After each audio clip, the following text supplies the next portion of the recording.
Good morning ma'am. Morning बेटा, good morning.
Good morning ma'am. Morning बेटा, good morning.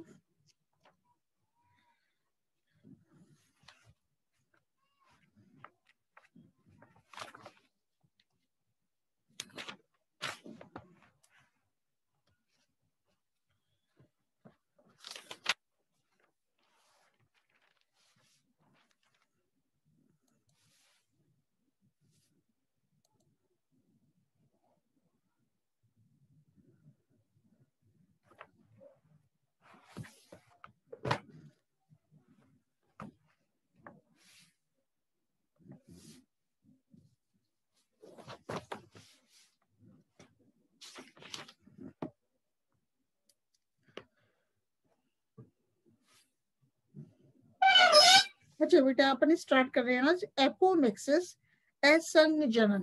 असंजनन तो आवृत बीजी पौधों के जीवन चक्र में अल्टरनेशन ऑफ जनरेशन, पीढ़ी एकांतरण के अंतर्गत प्रमुख पादप शरीर द्विगुणित बीजाणुद्भिद पादप द्वारा निरूपित होता है।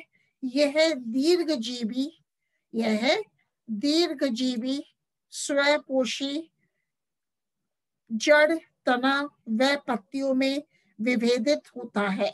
मतलब आवृत बीजीय पौधों में बेटा जो डिप्लॉयड स्पोरोफाइट होता है वो रूट, स्टेम व लीव्स में विभेदित होता है एवं इसमें वेस्क्यूलर बंडल्स भी पाए जाते हैं एवं संवहन ऊतक युक्त होता है। तो अपन देखते हैं कि दूसरी पीढ़ी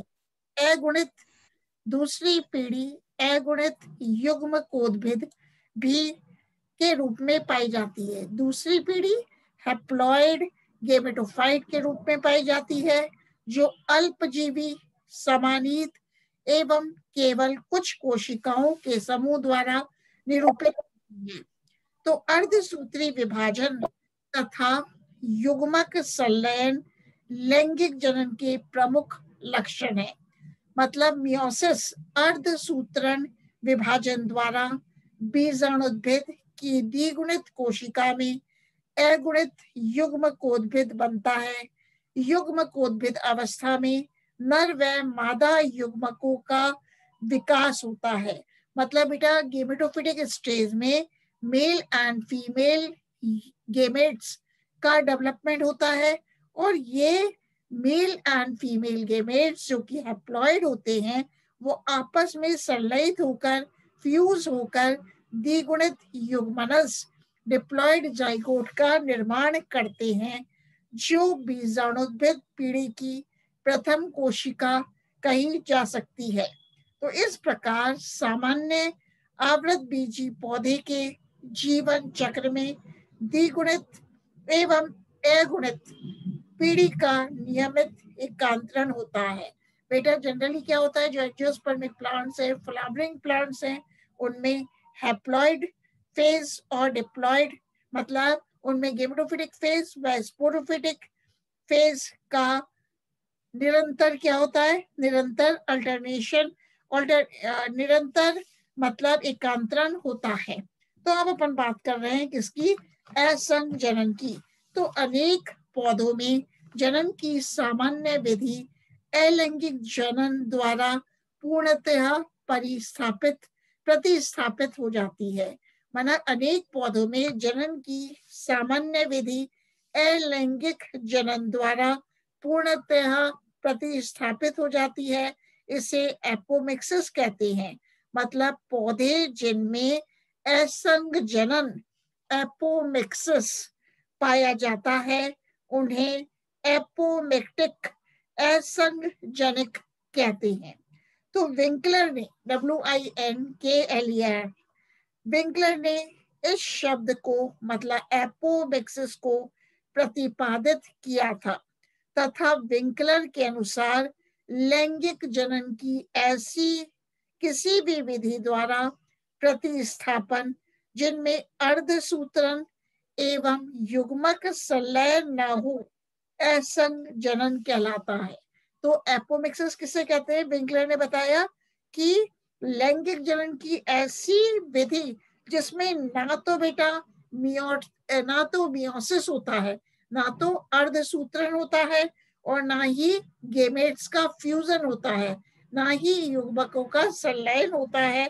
तो इसे अपन असंग जनन कहते हैं। तो असंग जनन एपोमिक्सिस अब तक लगभग 300 प्लांट स्पीसीज 300 पादप जातियों में पहचाना गया है। लेकिन एपोमिक्सिस मतलब असंग जनन एस्ट्रेसी, पोएसी तथा रोजेसी कुल के पादपों में ही मिलती है। मतलब एपोमिक्सिस कौन कौन सी फैमिली से पाया जाता है? एस्ट्रेसी, कंपोजिटी, पोएसी तथा रोजेसी फैमिलीज में पाई जाती है। अब पोएसी फैमिली की लगभग 125 पादप प्रजातियों में असंग जनन पाया जाता है। मतलब कौन कौन सी जातियां हैं, कौन कौन सी जनरा हैं जिनमें कि असंग जनन पाया जाता है? वो है एक तो पुआ है बेटा, एक है आपका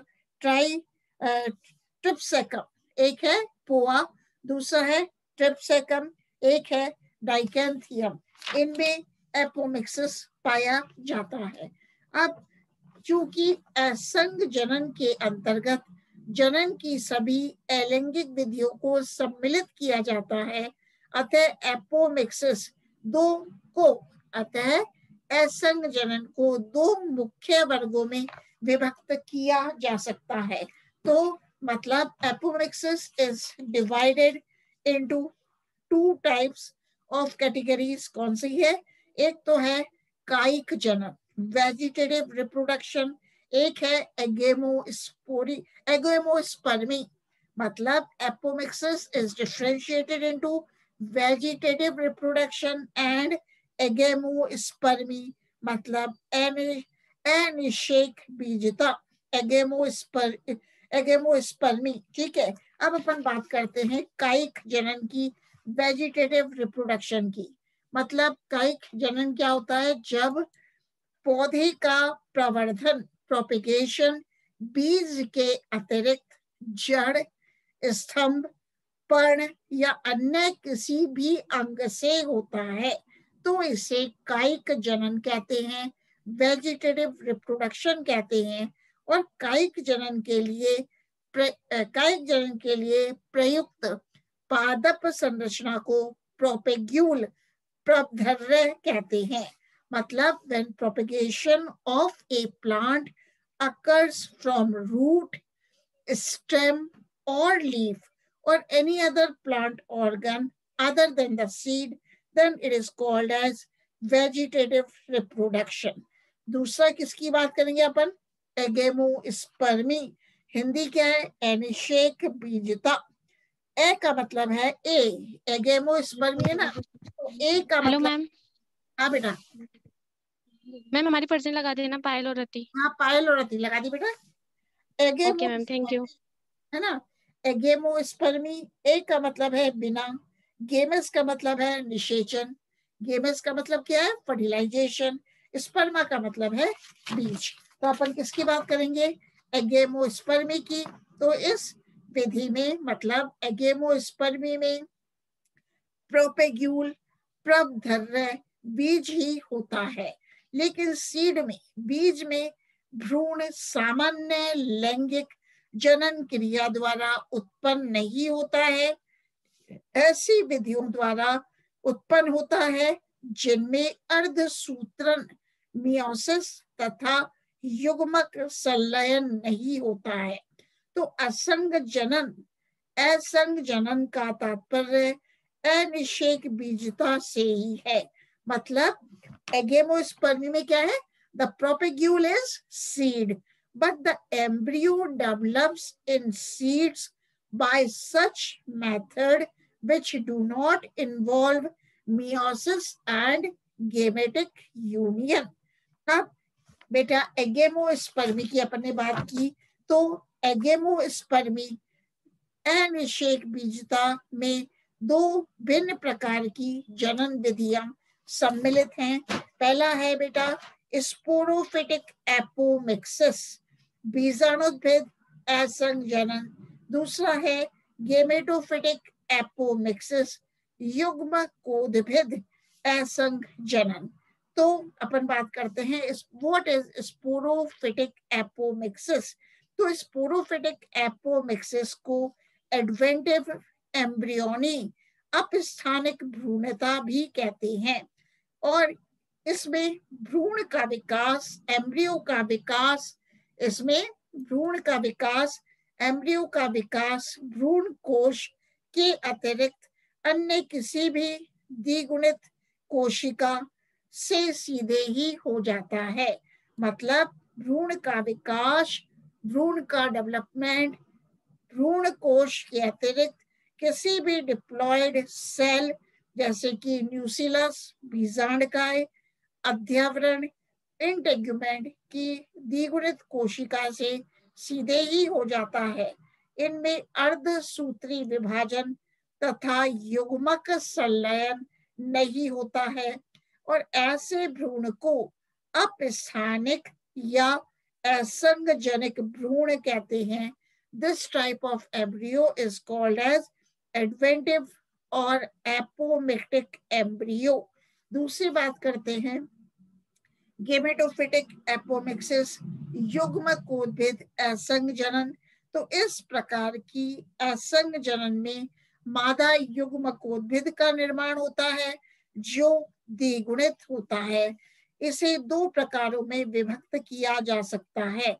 मतलब there are two types of gametophytic apomixis. First is the diplospory. Second is the apospory. Second क्या है, apospory. Now what is diplospory? मतलब द्विगुणी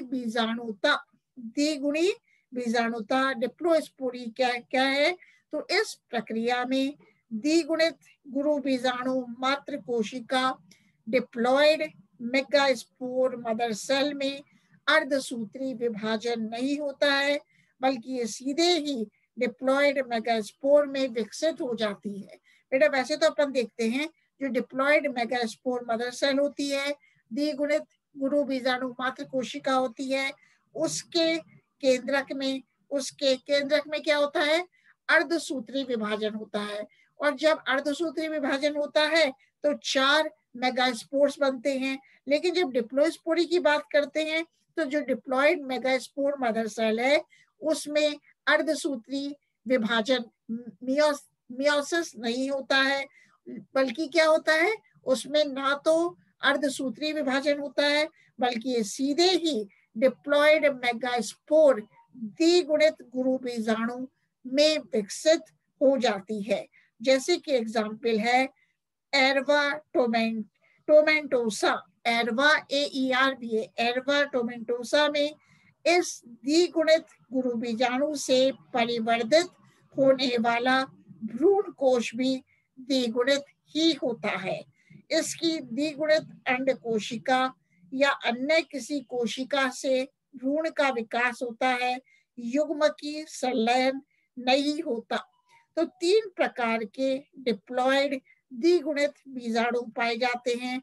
एक तो है एंटीनेरिया टाइप, एक है बेटा एंटीनेरिया टाइप, दूसरा है टेरेक्स कम टाइप, दूसरा है टेरेक्स कम टाइप, तीसरा है इकजेरम एक जेरिस प्रकार का, एक जेरिस प्रकार का। तो अपन पहले करते हैं, मैंने बताया 3 प्रकार के द्विगुणित बीजाणु भ्रूण कोश पाए जाते हैं। एक है एंटीनेरिया टाइप, तो गुरु बीजाणु मात्र कोशिका अर्धसूत्रन द्वारा विभाजित नहीं होती। मतलब एंटीनेरिया प्रकार में, टाइप में, जो मेगास्पोर मदर सेल है उसमें अर्धसूत्रन नहीं होता, उसमें मियोटिक डिवीजन नहीं होता। और जब मियोटिक डिवीजन नहीं होता तो गुरु बीजाणु मात्र कोशिका सीधे ही विभाजन के द्वारा 8 न्यूक्लिएट, 8 केंद्र की भ्रूण कोश का निर्माण करती है। तो इस प्रकार का भ्रूण कोश एंटीनेरिया एरिजिरोन में पाया जाता है। दूसरा अपन बात कर रहे हैं टेरेक्स कम प्रकार। टेरेक्स कम प्रकार में गुरु बीजाणु मात्र कोशिका अर्धसूत्री विभाजन में प्रवेश तो करती है परंतु विभाजन पूरा नहीं हो पाता है। मतलब टेरेक्स कम प्रकार में जो मेगास्पोर मदर सेल है उसमें मियोसिस, अर्धसूत्री विभाजन स्टार्ट तो हो जाता है लेकिन ये मियोटिक डिवीजन पूरा नहीं हो पाता है, जिसके फलस्वरूप प्रथम अर्धसूत्रन के पश्चात रेस्टिट्यूशन न्यूक्लियस, प्रत्यायन केंद्रक का निर्माण होता है। क्योंकि बेटा अर्धसूत्री विभाजन इनकम्प्लीट होता है तो प्रथम अर्धसूत्रन के फलस्वरूप रेस्टिट्यूशन न्यूक्लियस का निर्माण होता है तथा सेकंड, द्वितीय अर्धसूत्रन द्वारा द्विगुणित दिक डिप्लॉयड डायड का निर्माण होता है। तो इसकी बीजांडद्वारी कोशिका अप्रासित हो जाती है तथा निभागी कोशिका से 8 केंद्र की भ्रूण कोश का निर्माण होता है। जैसे कि बेटा एग्जाम्पल है, बेटा आवाज लिया है, जैसे एग्जाम्पल है टेरेक्स सेकम, एग्जाम्पल है टेरेक्स सेकम, ठीक है। एक है कॉन्ड्रिला, एक है एग्रोपाइरन। अब बात करते हैं एक जेरिस प्रकार। तो गुरु बीजाणु मात्र कोशिका में समांगी गुण सूत्रों में युग्मन नहीं होता तथा रेस्टिट्यूशन न्यूक्लियस का निर्माण हो जाता है। यह केंद्रक मतलब रेस्टिट्यूशन न्यूक्लियस 3 समसूत्री विभाजनों द्वारा 8 केंद्र की भ्रूण कोश उत्पन्न कर 8 केंद्र की भ्रूण कोश उत्पन्न करता है। जैसे कि एग्जाम्पल है एक जेरस डेंटेटा। अब बात करते हैं एपोस्पोरी की अपबीजाणुता की। अपबीजाणुता किसे कहते हैं? तो अपबीजाणुता के अंतर्गत बीजांडकाय न्यूक्लियस की कोई भी द्विगुणित कोशिका पहले तो द्विगुणित भ्रूण कोश बनाती है। मतलब अपन देखते हैं जो न्यूक्लियस है उसकी जो डिप्लॉयड सेल है पहले तो बेटा डिप्लॉयड एम्ब्रियोसैक बनाती है और डिप्लॉयड एम्ब्रियोसैक की द्विगुणित अंड कोशिका सीधे ही बिना किसी संयोजन के डिप्लॉयड एम्ब्रियो में द्विगुणित भ्रूण में विकसित हो जाती है। तो अपबीजाणुता एपोस्पोरी द्वारा बनने वाला द्विगुणित भ्रूण कोश सामान्य अगुणित भ्रूण कोश के साथ भी बन सकता है। अब बात करते हैं टाइप्स ऑफ एपोमिक्सिस। एपोमिक्सिस के प्रकार। तो प्रोफेसर पंचानन महेश्वरी के अनुसार एपोमिक्सिस या अपसंयोजन को 3 वर्गों में विभेदित किया गया है। कौन कौन से हैं? एक तो है बेटा नॉन रेकरेंट एपोमिक्सिस, अनावर्ती असंजनन, नॉन रेकरेंट एपोमिक्सिस। दूसरा है रेकरेंट एपोमिक्सिस, पुनरावर्ती असंजनन। तीसरा है एडवेंटिव एम्ब्रियोनी, अपस्थानिक भ्रूणता। तो फर्स्ट ऑफ ऑल बात करते हैं what is non recurrent apomixis, अनावर्ती असंजनन किसे कहते हैं? तो इस प्रकार की असंजनन प्रक्रिया के अंतर्गत गुरु बीजाणु मात्र कोशिका में अर्धसूत्री विभाजन होते हैं। यहाँ भ्रूण कोश की अगुणित अंड कोशिका या भ्रूण कोश की अन्य किसी कोशिका से निषेचन बिना निषेचन सीधे ही भ्रूण का विकास हो जाता है। मतलब नॉन रेकरेंट एपोमिक्सिस की बेटा अपन बात कर रहे हैं। तो नॉन रेकरेंट एपोमिक्सिस क्या कहलाता है कि इसमें अपन बात करते हैं, एक बार इंग्लिश में बता देती हूँ। नॉन रेकरेंट एपोमिक्सिस को इसमें क्या है, मेगास्पोर मदर सेल जो है, मेगास्पोर मदर सेल गुरु बीजाणु मात्र कोशिका में अर्धसूत्री विभाजन होता है। मेगास्पोर मात्र कोशिका में अर्धसूत्री विभाजन होता है तथा एक गुरु बीजाणु अगुणित भ्रूणकोश बनाता है। कहने का मतलब है megaspore mother cell undergoes meiosis and forms the haploid embryo sac. इस भ्रूण कोश की अंड कोशिका या अन्य किसी कोशिका से बगैर निषेचन के अगुणित भ्रूण का विकास होता है। मतलब the egg cell of the haploid embryo sac gives rise to haploid embryo without fertilization. So the egg cell of the haploid embryo sac gives rise to haploid embryo without fertilization, and this is called as non-recurrent apomixis. मतलब इस प्रकार बनने वाले भ्रूण अगुणित होते हैं, haploid होते हैं। तो हैप्लॉइड भ्रूण मतलब अगुणित भ्रूण युक्त बीज प्राय बंधे होते हैं, स्टेराइल होते हैं एवं अगली संतति उत्पन्न करने में विफल रहते हैं। तो इस प्रकार की असंजनन प्रक्रिया या अगुणित अपयुग्मन कुछ पौधों जैसे कि पीली कटेली आर्जिमोन मैक्सिकाना एवं राजवा फेजियोलस वल्गरिस में देखी गई है। इनमें भ्रूणकोश की अगुणित सहायक कोशिकाओं से निषेचन के बिना अगुणित भ्रूण विकसित होता है।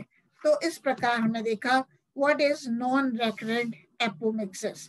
अब बात करते हैं कि जो नॉन रेकरेंट एपोमिक्सिस है उसमें क्या अपन पढ़ेंगे, हैप्लॉइड पार्थेनोजेनेसिस मतलब अगुणित अनिषेक जनन, अगुणित अनिषेक जनन। फिर हैप्लॉइड एपोगेमी मतलब इसकी बात करते हैं व्हाट इज हैप्लॉइड पार्थेनोजेनेसिस। अगुणित अनिषेक जनन क्या होता है, तो अनिषेचित अगुणित अंड कोशिका से भ्रूण विकास की प्रक्रिया अगुणित अनिषेक जनन कहलाती है। तो जॉर्गेनसन, क्या नाम है, जॉर्गेनसन ने इस प्रकार की प्रक्रिया का अध्ययन सोलेनम की अनेक प्रजातियों में किया। यहाँ मतलब सोलेनम में अगुणित अंड कोशिका में निषेचन नहीं होता। इसमें भ्रूण परिवर्धन के लिए परागकण या पराग नलिका से उद्दीपन प्राप्त होता है। पराग नलिका भ्रूणकोश तक सामान्य वृद्धि करती है और एक नर युग्मक अंड में प्रवेश भी करता है, परंतु ये अंड के केंद्रक से संयोजित होने में सफल नहीं होता। मतलब जो नर युग्मक है वो अंड में प्रवेश तो कर जाता है, मेल गेमेट एग में एंटर तो कर जाता है, लेकिन this male gamete does not fuse with the egg. मतलब यह अंड के केंद्रक से संयोजित होने में सफल नहीं होता। तो पराग नलिका के भ्रूणकोश में प्रवेश मात्र से ही अगुणित अंड में विभाजन प्रारंभ हो जाते हैं, जिसके परिणाम स्वरूप एक अगुणित भ्रूण बन जाता है। अब एक साइंटिस्ट थे हैगर अप, क्या नाम है, हैगर अप। हैगरअप के अनुसार ऑर्किस मैक्यूलेटा, इसी प्रकार इपीपैक्टस लेटिफोलिया एंड प्लेटेंथीरा क्लोरेंथा व सिफिलेंथीरा डेमेसोनियम इत्यादि कुछ पादपों के बीजांडों में अनेक पराग नलिकाएं प्रवेश करती हैं और निषेचन के पश्चात सामान्य द्विगुणित भ्रूण बनता है। परंतु इन जातियों में कौन कौन सी जाति हैं जो मैंने नाम लिया, ऑर्किस है, एपीपैक्टस है, इन प्रजातियों के कुछ पौधों में यह भी देखा गया है कि इनके बीजांडों में एक भी परागनलिका प्रवेश नहीं करती अथवा ऐसे समय में प्रवेश करती है जबकि निषेचन के लिए बहुत देर हो चुकी होती है। तो परागनलिका के प्रवेश नहीं कर पाने या देर से प्रवेश करने की अवस्था में अंड विभाजित होकर अगुणित भ्रूण बनाता है। अब बात करते हैं हैप्लॉइड एपोगेमी, अगुणित अपयुग्मन। किसकी बात करेंगे? अगुणित अपयुग्मन, हैप्लॉइड एपोगेमी की। तो ये क्या होता है? Haploid apogamy. ठीक है बेटा। अब है भ्रूण कोश में अंड के अतिरिक्त किसी अन्य कोशिका से भ्रूण का विकास अगुणित अपयुग्मन कहलाता है। अंड कोशिका के अतिरिक्त भ्रूण कोश की अन्य संरचनाओं जैसे सहायक कोशिकाओं, सिनर्जिड्स या प्रतिमुखी कोशिकाओं से भी अगुणित भ्रूण का निर्माण होता है। कहने का मतलब है अगुणित अपयुग्मन किसे कहते हैं कि अपन जब देखते हैं भ्रूण कोश है, एम्ब्रियोसेक है, तो एम्ब्रियोसेक में क्या पाए जाते हैं? सिनर्जिड्स पाए जाते हैं, एंटीपोडल्स पाई जाती हैं। तो जब सहायक कोशिकाओं, सिनर्जिड्स या एंटीपोडल्स प्रतिमुखी कोशिकाओं से अगुणित भ्रूण, हैप्लॉइड भ्रूण का निर्माण होता है तो इसे हैप्लॉइड एपोगेमी कहते हैं। जैसे कि बेटा लिलियम है, लिलियम, वर्जीनिया व इरिथ्रिया की कुछ जातियों के बीजांडों में कभी कभी 2 भ्रूण पाए जाते हैं जिनमें से एक अनिषेचित अंड से द्विगुणित एवं दूसरा सहायक कोशिका से अगुणित भ्रूण बनता है। तो अब अपन, ये तो बात हुई नॉन रेकरेंट एपोमिक्सिस की। अब बात करते हैं व्हाट इज रेकरेंट एपोमिक्सिस, मतलब पुनरावर्ती या आवर्ती असंग जनन किसे कहते हैं? तो इस प्रकार की रेकरेंट एपोमिक्सिस मतलब इस प्रकार की असंग जनन प्रक्रिया में भ्रूण कोश द्विगुणित होते हैं। जो एम्ब्रियोसेक्स है बेटा, डिप्लॉयड होते हैं, ये प्रपसूतक अथवा बीजांडकाय की द्विगुणित कोशिकाओं से विकसित होते हैं। इसके अतिरिक्त विभिन्न पौधों में होने वाले कायिक जनन को भी इसी श्रेणी में सम्मिलित किया जाता है। कायिक जनन के अंतर्गत पौधे की जनन इकाई का प्रोपेग्यूल, कायिक जनन के अंतर्गत पौधे की जनन इकाई का प्रोपेग्यूल, इसका कोई भी साधारण या विशिष्ट कायिक अंग होता है, जैसे गुलाब की टहनी, पत्थर चिट्टा, ब्रायोफिलम की पत्ती एवं आलू का कंद। परंतु आवर्ती असंग जनन में पौधे की जनन इकाई केवल द्विगुणित बीज ही होता है, लेकिन यह निषेचन के बिना उत्पन्न होता है तथा इसका विकास द्विगुणित भ्रूण कोश से होता है। बीजांडकाय से विकसित प्रपसूतक या गुरु बीजाणु मात्र कोशिका अर्धसूत्री विभाजन के बिना सीधे ही डिप्लॉयड एम्ब्रियोसेक में परिवर्तित हो जाती है। बेटा मतलब कहने का ये मतलब है कि रेकरेंट एपोमिक्सिस में जो बीजांडकाय से आर्केस्पोरियम,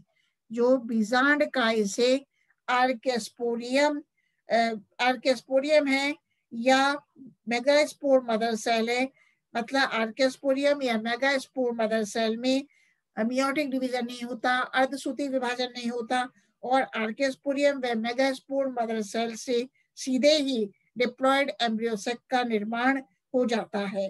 तो ऐसे भ्रूण कोश एम्ब्रियोसेक की सभी कोशिकाएं अर्थात अंड कोशिका, सहायक कोशिका एवं प्रतिमुखी कोशिकाएं द्विगुणित होती हैं।